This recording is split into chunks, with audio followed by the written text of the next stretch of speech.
মেয়েদের sanitary napkin ব্যবহারে ৮টি গুরুত্বপূর্ণ সতর্কতা।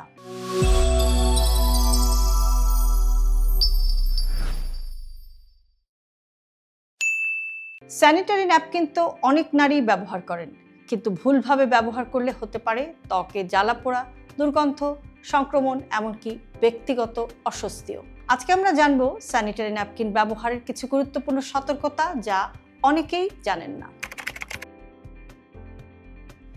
নির্দিষ্ট সময় পরপর ন্যাপকিন পরিবর্তন করুন। অনেকেই ন্যাপকিন পুরোপুরি ভিজে যাওয়ার অপেক্ষা করেন। এটা ঠিক নয় বা স্বাস্থ্যসম্মত নয়। সাধারণত 4 থেকে 5 ঘন্টা পরপর ন্যাপকিন পরিবর্তন করা ভালো।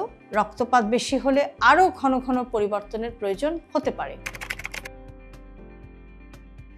ন্যাপকিন পরিবর্তনের আগে এবং পরে হাত ধুয়ে নিন। এটি খুবই সাধারণ কিন্তু গুরুত্বপূর্ণ অভ্যাস।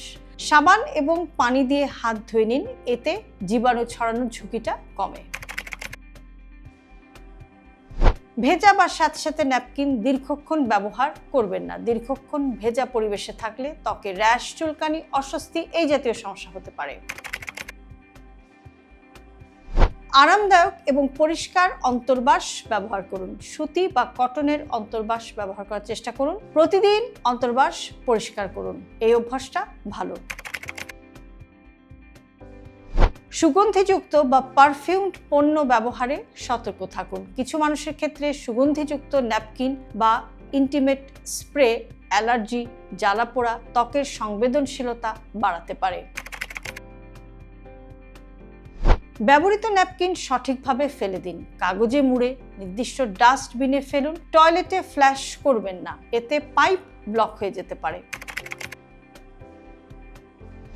অস্বাভাবিক লক্ষণ হলে সতর্ক হন। যদি দেখেন তীব্র চুলকানি, দুর্গন্ধযুক্ত স্রাব, তীব্র জ্বালাপোড়া, ত্বকে ঘা, তাহলে অবশ্যই চিকিৎসকের সাথে কনসাল্ট করুন।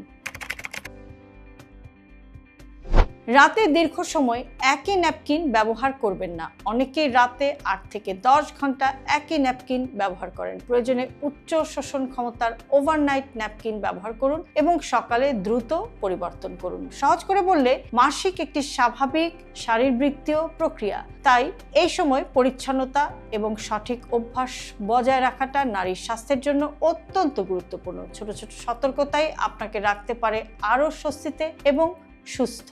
আপনি কি প্রতি 4 থেকে 5 ঘন্টা পর পর ন্যাপকিন পরিবর্তন করেন? এই তথ্যটি আপনার বোন, মেয়ে বা বন্ধুদের সাথে শেয়ার করুন। আর নারী স্বাস্থ্য বিষয়ে আরও অনেক তথ্য পেতে আমাদের সাথেই থাকুন।